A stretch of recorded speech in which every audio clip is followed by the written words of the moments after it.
дар ҳолате ки патенту регистратсия яку якбора надошта бошад, дар ин ҳолат депортатсия мекунанд ва муҳлатша ба шумо мегӯянд ки 3 моҳа ҳаст ёки 5 сола ҳаст ёки 3 сола.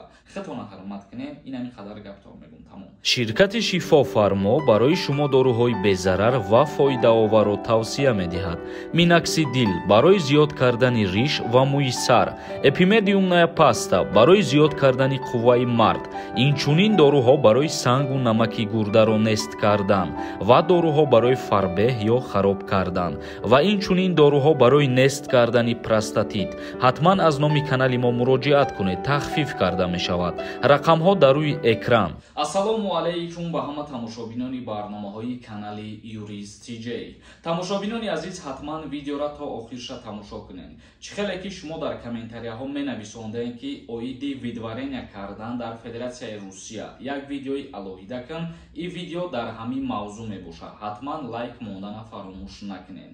видварения кардан аз депортатсия чӣ фарқият дорад? бо диққат гӯш кунед. депортатсия дар Федератсияи Русия аз 5 сола боло мешавад ва видварения боша аз 3 моҳа то 5 солара мешавад. ва фарқияти видварения ва депортатсия боз дар ин мебошад ки вақте ки депорт кунанд, агар шаҳрванди хориҷия дар Федератсияи Русия бурда дар сахрова ё дар ягон спецприёми дигар як моҳ маҳкамш мекунанд, баъдан ҷавоб медиҳанд. дар ҳолате ки видварения мекунанд, як моҳ маҳкам намекунанд, ҷарима мекунанд, 15 шабона рӯз муҳлат метиҳанд ки аз Федератсияи Русия берун бибурӯед. дар кадом ҳолат видварения мекунанд шаҳрванди хориҷиро? дар ҳолате ки шаҳрванди хориҷӣ дар Федератсияи Русия регистратсия надошта боша, агар ё регистратсияш фалшивӣ боша, дар ҳамин ҳолат метавонанд ки видварениаш кунанд. дар ҳолате ки патенту регистратсия яку якбора надошта бошад, дар ин ҳолат депортатсия мекунанд. ё боз як ҳолати дигар ҳастай. дар ҳолате ки шумо регистратсия надошта бошед, агар видварениятон кунанд, аз Федератсияи Русия берун набироед, дар ин ҳолат агар ки боз дуюмбора дастгиртон кардан, бурда як моҳ маҳкамтон мекунанд ва баъдан депортатсиятон мекунанд. ба ҳамин хотир дар ҳар куҷое ки шумо қарор доред, дар ҳар куҷое ки шумо кору фаъолият мекунед, қонуну қоидаҳои ӯ кишвара бояд риоя кунед.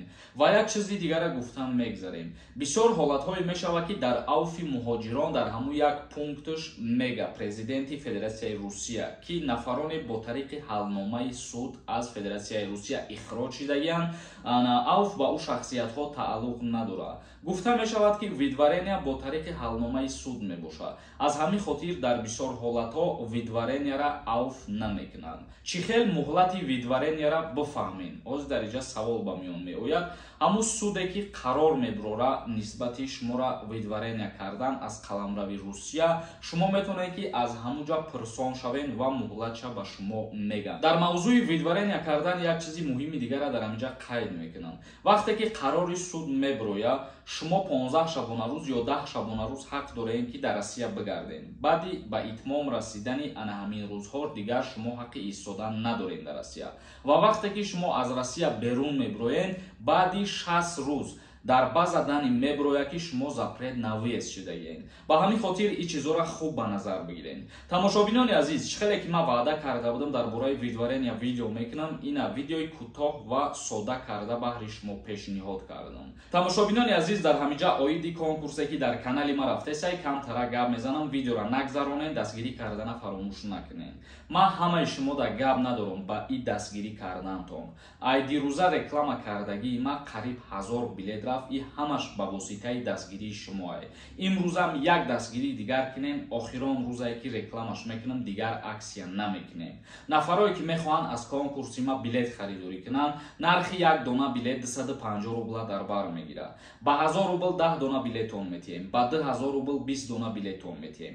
номерои ватсапе ки дар рӯи экран ҳаст, дар ҳамин номерои ватсап картаи Сбербанк свизат кардагиай. картаи Сбербанк ба номи Мунис мебурояд. ногуфтанамона конкурси ма 66 дона приз дора. Билет бихарем, бахтона бисанҷем ки имрӯз охирон рӯзи аксияе. Ма боварӣ дорам ки имрӯзам мара дастгирӣ мекунем. Ай ҳамат миннатдорум. Дилшод нависонда: шари Аллоҳ зиндаву ҷовид бошӣ. Худованд дар болои фарзандот соябон бошӣ. Аҳсан.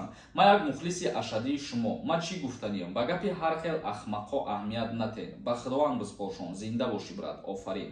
Ҳар касе ки нисбати мо фикра андешаи бад дорад ё сухани бад менависонад, мо ҳаволаи ӯро ба худо меспорем. Ҳазор раҳмат барои суханои хуб. Амир нависонда: ассалому алайкум акаи Сорбон. Ма патент то 06/2023. Акама дар паспортум печати фалшивӣ дорам. Агар границаравм биём махкам мешава печато ва ба ҳамин патент кор кунам. Ма як чиза мисолтон меёрам. Дар кодекси ҷиноии Федератсияи Русия барои ғайриқонунӣ убур кардани марз то 9 моҳи аз озодӣ маҳрум кардана пешбинӣ кардагиянд. Яъне ки вақте ки шумо дар паспортон печати фалшивӣ мезанем, аллакай ҳамин ғайриқонунӣ убур кардани марз мешава. Ғайриқонунӣ ворид шудан ба Федератсияи Русия мешавад. Универ нависонда: ассалому алайкум ака, зинда бошӣ. Пешакӣ раҳмат. Як савол доштум. Дар шаҳри Владивосток чӣ қадар квотаҳай ва нархи патент чандай? Дар шаҳри Владивосток нархи патент чӣ қадар ҳаст ё ин ки нест? Ман видеои нархномаи патента дар каналам бировардагӣ ҳастам. Бародаро бидорен тамошо кунед. Ҳамаи шаҳрҳоро номбар кардагием. Мутаассифона зиёда аз 100 та шаҳре. Ман ҳамаиҳоро аз ёд карда наметавонам ки дар видеоҳо бугум. Зокиров нависонда: ассалому алайкум ака, илтимос дар ҳамин саволи ман ҷавоб де. Мара дар граница гуфтанд ки видварения, лекин ман проверка кардам, тоза нишон метиҳад. Метавонам рафта. Дар ҳолате ки видварения мекунанд, баъди 60 рӯз дар база дани мақсад мебирояд ва дар ҳолате ки видваренияи шуморо кушода мешава, то муддати 60 рӯза шумо наметавонед сафар карда. Баъди 60 рӯзи ҳӯшидан аллакай метавонед ки озодона сафар кунед. Ҳомиҷон нависонда: ассалому алайкум брат, мегуфтӣ ки таваллуди 95 майский призов хизмат мебараншон ё ин ки не? Вобаста аз моҳош мебошад. Дар инҷа моҳошам ба назар мегиранд. Хитон бинен, агар 27 сола кишиден аз даъваткунӣ ба хизмат озод мебошед. Негматов нависонда: ассалому алайкум акаи Сорбон, шахсе ки як дасташ аз қафаси синаш сӯхтагӣ бошад ба хизмат мебаранд? Не бародари азиз, аз даъваткунӣ ба хизмати ҳарбӣ озод мебошад. Аминзода Суҳайл нависонда: ака, ман аз Россия запрет шудам, Тоҷикистон омадам. Ҳозир ман метавонам Беларусия рафта кор кунам? Бале, дар ҳолате ки та аз Россия запрет шудагӣ, депорт шудагӣ, Беларусия сафар карда метавонӣ. Бале. Юнусов нависонда: ассалому алайкум, ростае ки кадоме двойное гражданство дорад? Намемонам броям аз Россия. Дар ҳамин мавзӯъ ман як видеои алоҳида мекунам, баъдан ба саволотон ҷавоб мегиред. Чунки ман ҳар рӯз дар ҳамин бора гап мезанам, мефаҳмонам, вале шумо бо савол додан мегиред. Рамазон нависонда: салом акаи Сорбон, ма 6 феврали 1996 год рожденим.